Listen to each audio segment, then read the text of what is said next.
Guys welcome back to the amazing platform of anchor 450। आज की इस वीडियो में हम लोग डिस्कस करने वाले हैं साइंस के फर्स्ट सेटिंग का पूरक आंसर की।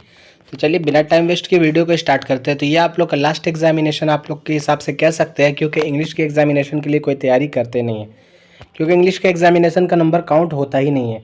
इसी वजह से चलिए अब हम लोग स्टार्ट करते हैं क्वेश्चन को। तो हम लोग का जो फर्स्ट क्वेश्चन है कि लेंस की फोकस दूरी की क्षमता पी हो तो कौन सा रिलेशन सही है। तो हम लोग जैसा कि पढ़े हैं कि P बराबर होता है 1/f, तो f यहाँ हो जाएगा, तो हम लोग का जो हो जाएगा P इंटू एफ बराबर 1। तो ये हम लोग का B हम लोग का बिल्कुल करेक्ट है। अब आते हैं क्वेश्चन नंबर सेकंड पर कि कैमरे का कौन सा भाग आंखों की रेटिना की तरह कार्य करता है। तो रेटिना क्या बनाता है? इमेज। तो वैसे ही कैमरा में जो फिल्म होता है वो इमेज बनाने का काम करता है। क्वेश्चन नंबर थर्ड है हम लोग का एक स्वस्थ मानव नेत्र के लिए निकट बिंदु तथा दूर बिंदु क्रमशः होते हैं।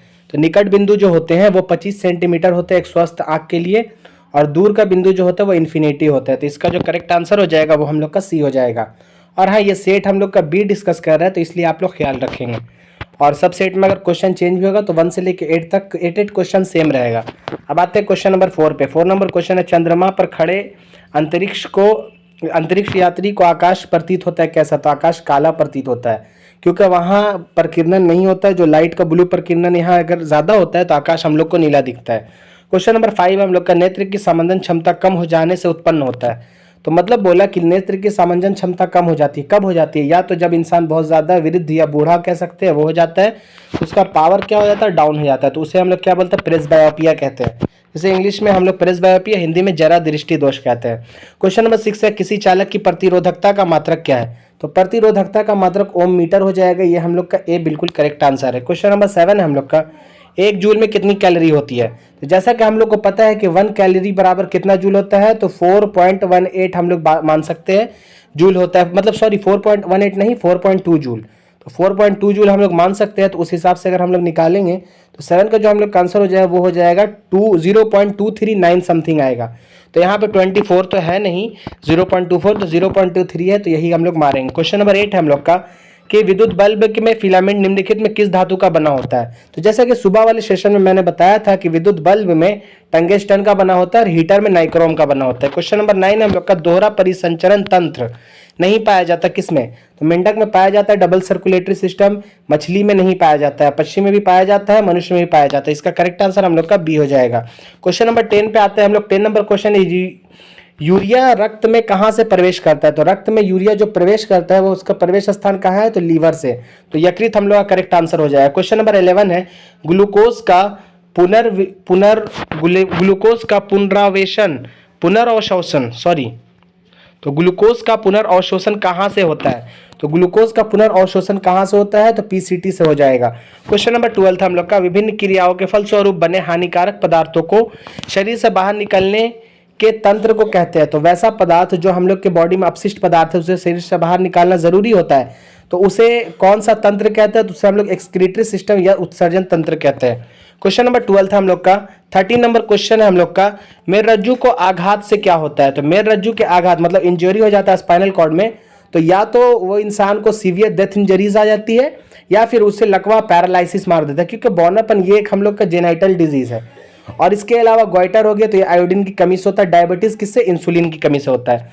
क्वेश्चन नंबर 14 हम लोग का मनुष्य के शरीर में सबसे बड़ी ग्रंथि कौन है। तो मनुष्य के शरीर में सबसे बड़ी ग्रंथि लीवर है। क्वेश्चन नंबर 15 हम लोग का पादप हार्मोन कहलाते हैं। तो देखिए पादप को हम लोग कहते हैं फाइटो, तो फाइटो से यहाँ पे रिलेट कर लेंगे, फाइटो हार्मोन हम लोग का हो जाएगा करेक्ट आंसर। तो क्वेश्चन नंबर 15 का बी हो जाएगा। क्वेश्चन नंबर 16 है पत्तियों द्वारा कायिक प्रवर्धन किसका उदाहरण है। तो देखिए कायिक प्रवर्धन जैसे हम लोग प्याज का देखें तो प्याज का क्या होता है? बल्ब होता है। तो बल्ब किसका मॉडिफिकेशन है? स्टेम का, मतलब कि तना का। आलू किसका है? आलू भी ट्यूबर होता है। ट्यूबर किसका है? स्टेम का है। यहाँ पे गुलाब, तो गुलाब भी स्टेम में है, लेकिन उसमें जो हम लोग का पाया जाता है स्पाइंस पाया जाता है। तो अब आते हैं हम लोग जो आंसर हम लोग करेक्ट हुआ लीफ का अगर मॉडिफिकेशन बोला तो एक पत्ता होता है इस तरह का, तो उस पत्ता में क्या होता है कि अगर उसके साइड साइड से बड्स निकलते हैं और वही बड्स एक पूरा पत्ता बना के निर्माण करके हम लोग को दे देता है, तो उसका आंसर ब्रायोफिलम हो जाएगा। क्वेश्चन नंबर 7 है कल्पक्कम नाभिकीय विद्युत संयंत्र किस राज्य में स्थित है। तो कल्पक्कम तमिलनाडु में ये क्वेश्चन आ चुका है, रिपीटेड एसएसटी में आया था। क्वेश्चन नंबर 18 है हम लोग का कि घरेलू गैस एलपीजी का प्रमुख अवयव क्या है? तो देखिए उसमें प्रोपेन भी रहता है, कितना परसेंट? 48%। लेकिन सबसे ज्यादा पूछा जाए तो वो हम लोग का रहेगा क्या? ब्यूटेन। तो ब्यूटेन कितना परसेंट रहता है? 50%। अब आते हैं क्वेश्चन नंबर 19 पे। 19 नंबर क्वेश्चन हम लोग का ऊर्जा के दो अनवीकरणीय स्रोत को बताया। तो ऊर्जा के दो अनवीकरणीय स्रोत कौन कौन से? तो कोयला है और पेट्रोलियम है। क्वेश्चन 20 हम लोग का श्वसन किस प्रकार की अभिक्रिया है? तो श्वसन एक ऑक्सीडेशन रिएक्शन है, जो हम लोग का आज सुबह के क्वेश्चन में डिस्कस हो चुका है। तो श्वसन अपचयन है। क्वेश्चन नंबर 21 है हम लोग का कि इलेक्ट्रॉन के स्थानांतरण से बने यौगिक कहलाते हैं। तो इलेक्ट्रॉन के स्थानांतरण से बने यौगिक को हम लोग वैद्युत संयोजी, इलेक्ट्रोवैलेंट या कोवैलेंट कह सकते हैं। मतलब इलेक्ट्रोवैलेंट हम लोग का सही होगा, जिसे हम लोग आयनिक कह सकते हैं। तो इसका जो करेक्ट आंसर हो जाएगा वो हो जाएगा सी। क्वेश्चन नंबर 22 है हम लोग का, निम्नलिखित अभिक्रियाओं में से कौन अपघटन की अभिक्रिया है? तो अपघटन मतलब होता है डिकम्पोजिशन रिएक्शन। तो वैसा रिएक्शन जिसमें एक अभिकारक टूटकर दो उत्पाद का निर्माण करे।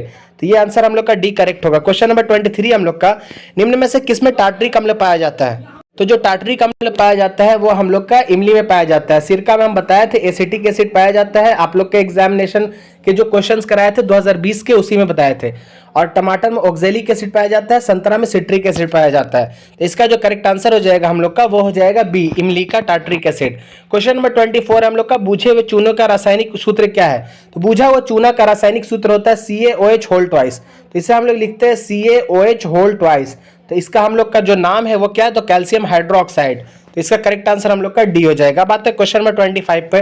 25 नंबर क्वेश्चन है, पित्तरस स्रावित होता है। तो पित्तरस कहां से स्रावित होता है? तो लीवर से। पित्तरस को हम लोग कहते हैं बाइल जूस, वो कहां से होता है? लीवर से। अब आते हैं क्वेश्चन नंबर 26 पे।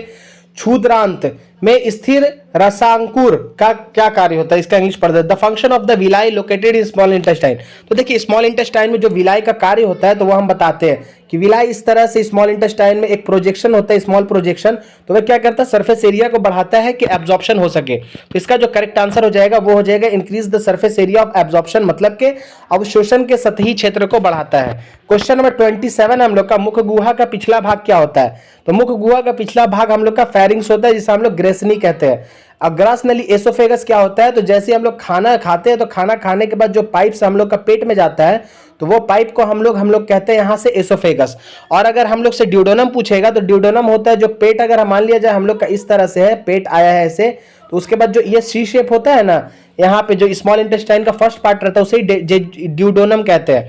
एसोफेगस ड्यूडेनम हो गया। पैंक्रियास तो हम लोग जानते हैं यही सी शेप में ऐसे फिक्स होता है, उसे पैंक्रियास कहते हैं, यही हम लोग का इंसुलिन सिक्रीट करता है। तो यहाँ पे जो हम लोग आंसर हो जाएगा वो हो जाएगा फेरिंग्स। अब आते हैं क्वेश्चन नंबर 28 पर।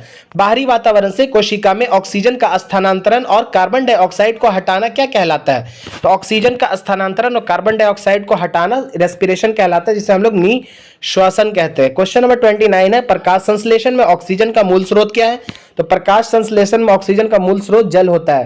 क्वेश्चन नंबर 30 हम लोग का, कि निम्न में से किसे कोशिका का ऊर्जा मुद्रा कहा जाता है, मतलब एनर्जी करेंसी ऑफ सेल? तो एटीपी, मतलब कि एडेनोसिन ट्राइफॉस्फेट। ना ही डाइफॉस्फेट होगा, ना ही ये होगा, ना ही इनमें से कोई नहीं होगा। क्वेश्चन नंबर 31 है हम लोग का, कि पादप में जाइलम उत्तरदायी है। तो देखिए जाइलम जड़ से ले जाता है, याद रखना, जा से जाइलम, जा से जड़, फ्लोएम फल तक पहुंचाता है, फा से फ्लोएम, फा से फल। तो यहाँ पे जाइलम हम लोग का आंसर हो जाए जल के वाहन के लिए। क्वेश्चन नंबर 32 है, प्लाज्मा के अलावा रक्त में निम्नलिखित में क्या पाया जाता है? तो प्लाज्मा के अलावा रक्त में WBC भी पाए जाते हैं, RBC में भी, RBC भी पाए जाते हैं और प्लेटलेट भी पाए जाते हैं। तो उस हिसाब से हम लोग का इनमें से सभी आंसर करेक्ट होगा। क्वेश्चन नंबर 33 हम लोग का, मैग्नीशियम आवर्त सारणी में किस समूह का सदस्य है? तो मैग्नीशियम किसका है? तो देखिए हम लोग का जो फर्स्ट ऐसे ग्रुप जाएंगे तो हम लोग का पहला ग्रुप है हलीना के रब से फरियाद, दूसरा है हम लोग का बेटा मांगे कार स्कूटर। तो जो MG है मांगे वही हम लोग का सेकंड ग्रुप का है, तो इसका करेक्ट आंसर हम लोग का सी हो जाएगा। क्वेश्चन नंबर 34 है हम लोग का, आवर्त सारणी में कितने आवर्त है? तो आवर्त पूछेगा, पीरियड हम लोग का 7 होता है, ग्रुप 18 होता है। क्वेश्चन नंबर 35 है, निम्न में से कौन जल संयंत्र की प्राचीन विधि नहीं है? तो प्राचीन विधि कौन नहीं है? तो इरिश नहीं है। तो ये आप लोग कंफर्म कर लेंगे, लेकिन मुझे जहां तक लगता है कि 90 to 95% यही आंसर करेक्ट होगा। अब आते हैं क्वेश्चन नंबर 36 पे। 36 नंबर क्वेश्चन है, तेरी बांध का उद्देश्य क्या था? तो तेहरी बांध का उद्देश्य था बिजली उत्पादन के लिए भी, भूमि सिंचाई के लिए भी, जल की आपूर्ति के लिए भी। तो इनमें से सभी हम लोग का करेक्ट आंसर हो जाएगा। अब आते हैं हम लोग नेक्स्ट क्वेश्चन पे। तो नेक्स्ट क्वेश्चन जो हम लोग का है यहाँ पे, तो वो क्वेश्चन को हम लोग डिस्कस करने से पहले कलर चेंज कर लेते हैं थोड़ा, क्योंकि ये कलर बहुत ज्यादा ही हो गया। अब आते हैं क्वेश्चन नंबर 37 पे, अपशिष्ट प्रबंधन की नई अवधारणा क्या है? तो अपशिष्ट प्रबंधन की नई अवधारणा होता है, इसका इंग्लिश में हमको पता है रीयूज, रिड्यूस और रिसाइकल हो जाएगा। तो इसका देख लेते हैं इंग्लिश में। तो हाँ, रीयूज, रिड्यूस, रिसाइकल, तो ये तीनों हम लोग का जो हो जाएगा ऑल ऑफ दिस इसका करेक्ट हो जाएगा। क्वेश्चन नंबर 38 है, निम्न में कौन नवीकरणीय साधन है? तो नवीकरणीय साधन मतलब कि जिससे हम लोग फिर से रीयूज कर सकते हैं। तो फॉरेस्ट जो है अगर उसको हम लोग फिर से उत्पादन करेंगे तो वो रिन्यूएबल सोर्स हो जाएगा। तो उसका आंसर हम लोग का बी हो जाएगा। क्वेश्चन 39 है, निम्न में से कौन बायोगैस का मुख्य घटक है? तो बायोगैस का मुख्य घटक जो है हम लोग का वो मीथेन हो जाएगा, जो जानवरों के पेट से भी निकलता है। मतलब रूमिनेंट जब खाना खाते हैं तो उसके गोबर में भी मीथेन की मात्रा बहुत ज्यादा होती है। क्वेश्चन नंबर 40 है, पेक्टिक अल्सर हो सकता है। तो पेक्टिक अल्सर किससे हो सकता है? तो देखिए ये आप लोग के लिए जानना काफी ज्यादा जरूरी है, तो इसके लिए थोड़ा सा हम इसका साइज को कम कर देते हैं। अब हम लोग बताते हैं। तो होता क्या है कि जैसे ही पेट यहाँ पे हम लोग कहे तो ये पेट मान लिया जाए कि इस तरह से आया है, तो ये पेट में बहुत सारे लेयर होते हैं जिसे हम लोग रुगे कहते हैं। तो ये रुगे से क्या होता है, 4 टाइप के सेल पाए जाते हैं। पहला होता है म्यूकस सेल, दूसरा होता है पेराइटल सेल, तीसरा होता है चीफ सेल जिसे हम लोग जाइमोजेटिक सेल बोलते हैं, और पेराइटल सेल को ऑक्जेटिक सेल बोलते हैं, और चौथा होता है जी सेल। तो जो म्यूकस सेल है वो म्यूकस सिक्रीट करता है कि जो पेट का जो लेयर है वो लेयर HCl के प्रभाव से जल ना जाए। तो उसके अलावा जो पेराइटल सेल होता है वो HCl सिक्रीट करता है। तो जब बहुत समय तक आदमी भूखा रहता है तो म्यूकस कितना देर तक उसे रोक सकता है? तो रोक नहीं सकता, क्योंकि खाना अगर रहेगा तो खाना के HCl पचेगा तो वो काम करता रहेगा। लेकिन यहाँ म्यूकस उसे अकेला कितना देर तक रोक पाएगा? तो क्या होता है कि म्यूकस जब नहीं रोक पाता तो पेट में चित्ता म्यूकस हट जाता है। जहां पे हटता है फिर वहां पे HCl जब ऐसे ही धक्का मारता है तो वो वहां पे फिर अल्सर बन जाता है। अल्सर उसी को कहते हैं घाव, जिसको बोल सकते हैं। तो इसे कहते हैं हम लोग पेक्टिक अल्सर। तो पेक्टिक अल्सर के बारे में यही था एक क्वेश्चन आप लोग का। तो पूछा जाता है कि क्यों होता है? तो होता है इसलिए क्योंकि भोजन लंबे समय तक जब इंसान भूखा रहता है इसीलिए होता है। क्वेश्चन नंबर 41 है, हवा में स्वतंत्र रूप से लटका हुआ क्षैतिज चुंबक हमेशा आराम की स्थिति में रहता है तो किसकी दिशा में? तो हम लोग जानते हैं कि साउथ और नॉर्थ पोल। तो ये दोनों हम लोग का करेक्ट आंसर हो जाएगा। क्वेश्चन नंबर 42 है, यदि एक विद्युत धारावाही तार के समीप कंपास रखा जाता है तो कंपास की सुई तो क्या होगी? कंपास की सुई विक्षेपित हो जाएगी। क्वेश्चन नंबर 43 हम लोग का, फैराडे ने बहुत से क्रांतिकारी खोज किए जिसमें शामिल है। तो जैसा कि हम लोग क्लास 12th में अगर पढ़ेंगे जाएंगे तो कि फैराडे का 2 नियम था इलेक्ट्रोलाइसिस का, मतलब कि इलेक्ट्रोलाइसिस का उनका 2 नियम था। तो यहाँ पे लॉ ऑफ इलेक्ट्रोलाइसिस भी हम लोग का करेक्ट होगा, और विद्युत चुंबकीय प्रेरण का भी नियम हम लोग का क्लास 10th में भी दिया, 12th में भी इसका यूज आता है। तो इसका जो करेक्ट आंसर हम लोग का हो जाएगा वो हो जाएगा हम लोग का सी। तो सी आंसर हम लोग का जो है इसका बिल्कुल करेक्ट हो जाएगा। अब आते हैं हम लोग नेक्स्ट क्वेश्चन पे। तो नेक्स्ट क्वेश्चन जो हम लोग का है वो है 44 नंबर, विद्युत मोटर परिवर्तित करता है। तो मोटर के बारे में पूछा गया। तो मोटर क्या होता है? मोटर का सिद्धांत इस तरह से है कि उसमें हम लोग इलेक्ट्रिकल एनर्जी देंगे तो वो उसे मैकेनिकल एनर्जी में कन्वर्ट करेगा। तो इसका जो हम लोग का करेक्ट आंसर हो जाना चाहिए वो हो जाना चाहिए कि विद्युत ऊर्जा को यांत्रिक ऊर्जा में कन्वर्ट करता है। क्वेश्चन नंबर 45 है हम लोग का, फ्लेमिंग के वाम हस्त नियम में बाएं हाथ की तर्जनी क्या संकेत करती है? तो देखिए हम लोग का कहा गया कि फ्लेमिंग का जब तो हम लोग अपने बाएं हाथ को मध्यमा तर्जनी और अंगूठे को परस्पर लंबवत फैलाते हैं। तो अंगूठा जो होता है फोर्स का डायरेक्शन बताता है, जबकि जो हम लोग का मध्यमा है वो करंट का डायरेक्शन, और जो हम लोग का तर्जनी है तो तर्जनी के बारे में पूछा तो वो चुंबकीय क्षेत्र की दिशा को बताता है। तो इसका करेक्ट आंसर हम लोग का 45 का ही हो जाएगा। 46 पे आता है। 46 नंबर क्वेश्चन है, किसी चालक तार से विद्युत धारा प्रवाहित करने पर तार के ऊपर तथा नीचे किस प्रकार के चुंबकीय क्षेत्र पैदा होते हैं? तो किसी चालक तार में विद्युत धारा प्रवाहित किया जा रहा है तो उसमें जो विद्युत चुंबकीय क्षेत्र बनेगा वो इसके लंबवत बनेगा। तो जो लंबवत अगर हम लोग का बनेगा तो इसका जो करेक्ट आंसर हम लोग का हो जाएगा वो इनमें से कोई नहीं, क्योंकि लंबवत कहीं ऑप्शन में है ही नहीं है। अब आते हैं क्वेश्चन नंबर 47 पे। 47 नंबर क्वेश्चन है, जल विद्युत ऊर्जा किस प्रकार का स्रोत है? तो जल विद्युत ऊर्जा एक रिन्यूएबल सोर्स है जिसे हम लोग बार बार यूज कर सकते हैं। इसका करेक्ट आंसर ये हो जाएगा। क्वेश्चन नंबर 48 हम लोग का, कौन सी गैस वैश्विक ऊष्मन के लिए उत्तरदायी है? तो वैश्विक ऊष्मन के लिए मतलब कि ग्लोबल वार्मिंग। तो ग्लोबल वार्मिंग के लिए हम लोग जानते हैं कार्बन डाइऑक्साइड उत्तरदायी है। क्वेश्चन नंबर 49 है हम लोग का, कि किशोर अवस्था में होने वाले परिवर्तन को क्या कहते हैं? ये क्वेश्चन भी हम सुबह में लाए थे। इसे प्यूबर्टी कहते हैं। एडोलेसेंस एज से जब इंसान प्यूबर्टी एज में कन्वर्ट करता है तो इसमें जो चेंजेस होते हैं इंसान के बॉडी में, जो टेस्टोस्टेरॉन हो गया या फिर एस्ट्रोजन हो गया, तो उसके वजह से आते हैं बॉडी में सेकेंडरी कैरेक्टर। तो वो कैरेक्टर किसको बोलते हैं हम लोग? प्यूबर्टी। तो प्यूबर्टी अटेंड करते हैं हम लोग, तो प्यूबर्टी हम लोग का करेक्ट आंसर हो जाएगा। क्वेश्चन नंबर 50 पे आते हैं। 50 नंबर क्वेश्चन है, निम्न में से कौन परिवार नियोजन साधन में प्रयुक्त एक प्रभावी उपाय है? तो इनमें से सभी हो जाएगा, इनमें से सभी हम लोग का आंसर करेक्ट है। अब आते हैं क्वेश्चन नंबर 51 पे। एटाविज्म का अर्थ क्या है? तो एटाविज्म मतलब होता है कि अगर हमारे अंदर कोई कैरेक्टर है वो हमसे मेरे माता पिता से नहीं आया है बल्कि उसके जगह मेरे एंसिस्टर से आ गया, मतलब मेरे पूर्वज से, तो उसे ही हम लोग एटाविज्म कहते हैं। जैसे कर्ली हेयर वगैरह भी होता है। तो अब हम लोग का जो इसका करेक्ट आंसर हो जाएगा वो हो जाएगा the inheritance of ancestral characteristics in progeny which are not in parents. Question number 51 का हम लोग का जो आंसर हो जाएगा, हिंदी में भी मार देते हैं, हिंदी में इसका आंसर हो जाएगा सी, संतति में पूर्वजों के गुण का आना जो जनकों में नहीं है। अब आते हैं क्वेश्चन नंबर 52 पे। 52 नंबर क्वेश्चन हम लोग का, किस जीव में जीनी संरचना कहलाती है? तो जीनी संरचना किसी जीव में पूछा हम लोग का, तो 52 का जो हम लोग का करेक्ट आंसर हो जाएगा वो हो जाएगा अनुवांशिकता, मतलब हेरिडिटी। क्वेश्चन नंबर सॉरी जीनी संरचना मतलब जेनेटिक स्ट्रक्चर, सॉरी वो नहीं होगा, तो जेनेटिक मतलब जीनोटाइप हो जाएगा। क्यों? क्योंकि इसका जो रीजन बता देते हैं कि अगर जो फिजिकल अपीयरेंस बोले मतलब दिखने में कैसा लगता है, तो वो फिनोटाइप हो जाएगा। और इस अगर हम लोग का बोला जीनी संरचना तो वो जीनोटाइप। जैसा कि हम लोग मोनोहाइब्रिड क्रॉस और डायहाइब्रिड क्रॉस का फिनोटाइपिक और जीनोटाइपिक रेशियो भी पढ़ चुके थे, तो उस हिसाब से इसका जो करेक्ट आंसर हो जाएगा वो हो जाएगा हम लोग का बी। अब आते हैं 53 पे, प्राकृतिक चयन द्वारा जीवों का विकास कहलाता है। तो प्राकृतिक चयन द्वारा डार्विनिज्म कहलाता है, जिसे डार्विनवाद कहते हैं। क्वेश्चन 54 है, जैव आवर्धन प्रदर्शित करने वाला रसायन कौन है? तो सीएफसी कौन करता है? सीएफसी करता है हम लोग का जो ओजोन परत में क्षय, क्लोरोफ्लोरोकार्बन कहते हैं। एडीपी होगा नहीं, एडिनोसिन डाइफॉस्फेट, डाइफॉस्फेट भी नहीं होगा, ट्राइफॉस्फेट भी नहीं होगा। इसका करेक्ट आंसर हो जाएगा डीडीटी। और अगर मरकरी या एचजी भी रहता तो वो भी हो जाता। तो एचजी और डीडीटी दोनों होता है। तो डीडीटी कैसे होता है? डीडीटी का फुल फॉर्म जो होता है डाइक्लोरो डाइफिनाइल ट्राइक्लोरोइथेन, तो वही हम लोग का यहाँ पे करेक्ट आंसर हो जाएगा। 55 पे आते हैं, प्राथमिक उपभोक्ता कहलाते हैं। तो प्राइमरी कंज्यूमर कौन कहलाते हैं? जो प्रोड्यूसर को खाते हैं, तो उसका आंसर हो जाएगा वेजिटेरियन या शाकाहारी। अब आते हैं, वेजिटेरियन को हार्बीवोर भी कहते हैं, तो इंग्लिश में कंफ्यूज नहीं होना। क्वेश्चन नंबर 56 है, सीएफसी का व्यापक उपयोग होता है किसमें? तो सीएफसी क्लोरोफ्लोरोकार्बन जेट इंजन में भी होता है, रेफ्रिजरेटर में भी होता है, एयर कंडीशनर में भी होता है। तो इसके अलावा हम लोग इनमें से सभी करेक्ट मारेंगे। क्वेश्चन नंबर 57 है, ब्यूटेन के कितने समावयवी है? तो देखिए ये क्वेश्चन आप लोग थोड़ा पॉज कर देना, क्योंकि 10th में अगर हम लोग पढ़े थे तो 2 होता है नॉर्मल आइसो, लेकिन 12th में अगर जाइएगा आप लोग, तो आप लोग का 4 समावयवी पढ़ने को मिलेगा। तो जहां तक मोस्ट एप्रोप्रिएट आंसर हमको लगता है वो हो जाना चाहिए मेरे हिसाब से सी। लेकिन अगर आप लोग 2 भी मारे हैं तो आप लोग आंसर की आने का ऑफिशियल वेट कीजिए। अगर आंसर की आ जाएगा तो आप लोग का आंसर करेक्ट हो जाए। इसे हम लोग अभी फिलहाल पॉज कर देते हैं। क्यों? क्योंकि हम लोग जो पढ़े थे नॉर्मल ब्यूटेन और आइसोब्यूटेन, लेकिन वहां जो हो जाएगा वो नॉर्मल आइसो, उसके बाद 2 ब्यूटेन और हो जाएगा, तो वो हम लोग का 12th में रहता है। क्वेश्चन नंबर 58 हम लोग का, मीथेन के अणु का आकार होता है। तो मीथेन के अणु का आकार किस तरह होता है? तो हम लोग जानते हैं कि सी ऐसे होता है और एच चारों तरफ लगा होता है, तो ये हम लोग का टेट्राहेड्रल हो जाएगा। तो टेट्राहेड्रल करेक्ट होगा, समचतुष्फलकीय।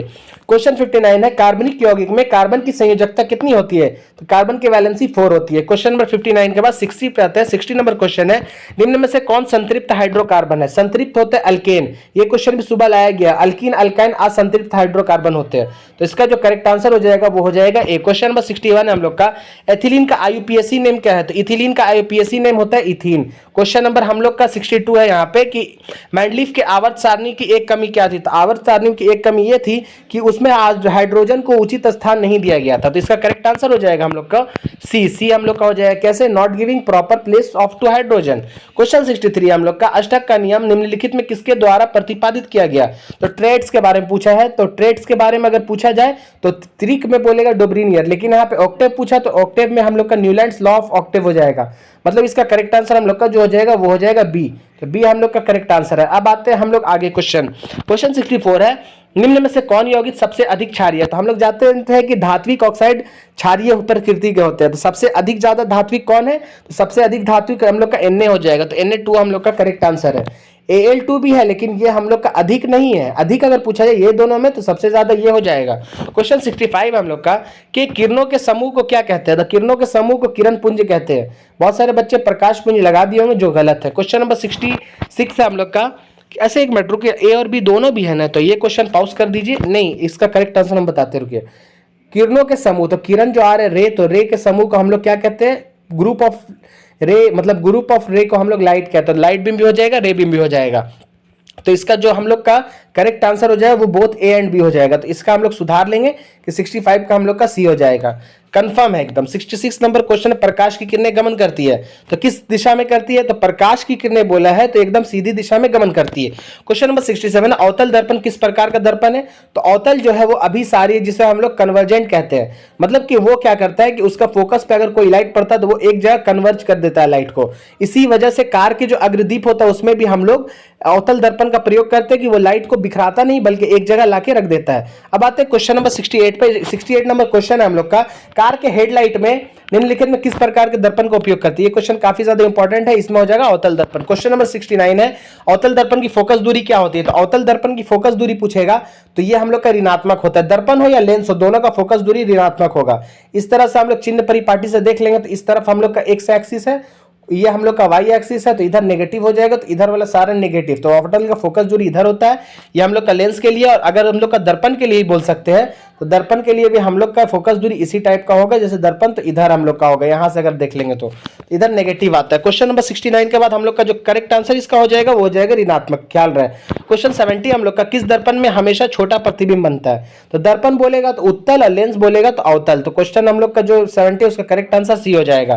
क्वेश्चन 71 है, वायु में प्रकाश की चाल निर्वात की अपेक्षा क्या होती है। तो वायु में प्रकाश की चाल निर्वात की अपेक्षा कम होती है। क्वेश्चन 72 है हम लोग का, कि प्रकाश द्वारा प्रदर्शित कौन सी घटना तारों के टिमटिमाहट को प्रदर्शित करती है। तो प्रकाश द्वारा प्रदर्शित वो घटना को अपवर्तन हम लोग कहते हैं। क्वेश्चन नंबर 73 हम लोग का, अम्ल का जलीय विलयन विद्युत का संचालन करता है, क्योंकि अम्ल में क्या होते हैं। तो अम्ल में हम लोग का आयन होता है, तो इसलिए वो आयनित हो जाते हैं, आयनित होते तभी विद्युत का चालन करते हैं। क्वेश्चन नंबर 74 हम लोग का, निम्न में से कौन गंधीय सूचक है। तो ऑल्फैक्टरी इंडिकेटर पूछा है, तो ऑल्फैक्टरी इंडिकेटर हम लोग पढ़े फिनाफ्थिलीन हो जाएगा, और उसके अलावा लौंग का तेल, वैनिला भी हो जाता है, लेकिन इसमें कौन नहीं है बोला, तो नहीं है स्वीट पोटैटो हो जाएगा। तो इसका जो करेक्ट आंसर हम लोग का हो जाएगा वो सी होगा। क्वेश्चन 75 हम लोग का यहाँ पे, कि चींटी के डंक में कौन सा अम्ल पाया जाता है। तो ये पहले सेशन में भी हम लोग बता चुके थे, चींटी के डंक में मेथोनोइक एसिड पाया जाता है। सिट्रिक एसिड के बारे में अगर पूछा जाए तो सिट्रिक एसिड हम लोग का किसमें पाया जाएगा, तो ऑरेंज में, और एसिटिक एसिड किसमें, तो सिरका में। तो इनमें से कोई नहीं तो होगा नहीं, तो इसका करेक्ट आंसर हम लोग का सी है। क्वेश्चन 76 है हम लोग का, निम्न में से किसको जल में डुबो कर रखते हैं। तो जल में डुबो कर हम लोग फास्फोरस को रखते हैं, और हम लोग सोडियम को भी रखते हैं। तो फास्फोरस कौन सा, तो श्वेत फास्फोरस। क्वेश्चन 77 हम लोग का, अयस्क में अशुद्धि के रूप में उपस्थित पदार्थ कहलाते हैं। तो अयस्क में जो उपस्थित अशुद्धि रहता है उसे हम लोग गैंग कहते हैं, जिसे हम लोग आधात्री भी बोलते हैं। क्वेश्चन 78 है हम लोग का, निम्न में से किस धातु को चाकू से आसानी से काटा जा सकता है। तो जो फर्स्ट ग्रुप के एलिमेंट है उसे चाकू से आसानी से काटा जा सकता है, इसे हम लोग का हो जाएगा सोडियम। क्वेश्चन नंबर 79 है, सोने में कौन सी धातु मिलाकर मिश्र धातु तैयार की जाती है। तो ये क्वेश्चन आप लोग का काफी ज्यादा इंपॉर्टेंट है, हालांकि उसमें कॉपर भी मिलता है, एजी भी मिलता है, लेकिन ज्यादा अमाउंट में एजी रहता है, इसलिए हम लोग का एजी आंसर करेक्ट होना चाहिए। ऐसे कॉपर भी होता है, आप लोग को ख्याल रहे। क्वेश्चन नंबर 80 हम लोग का, सिलिकॉन क्या है। तो सिलिकॉन हो गया, ये एक हम लोग का उपधातु है। चलिए हम लोग का 80 क्वेश्चन का सीरीज खत्म हुआ है लगभग 21 से 22 मिनट में। अब नेक्स्ट वीडियो में हो सकता है सेकंड सेटिंग का क्वेश्चन आए, तब तक के लिए आप लोग वीडियो को लाइक करें, शेयर करें, और उसके बाद आप लोग जितना सही होता है मिलाकर उतना कमेंट में जरूर बताएं। Okay, bye bye.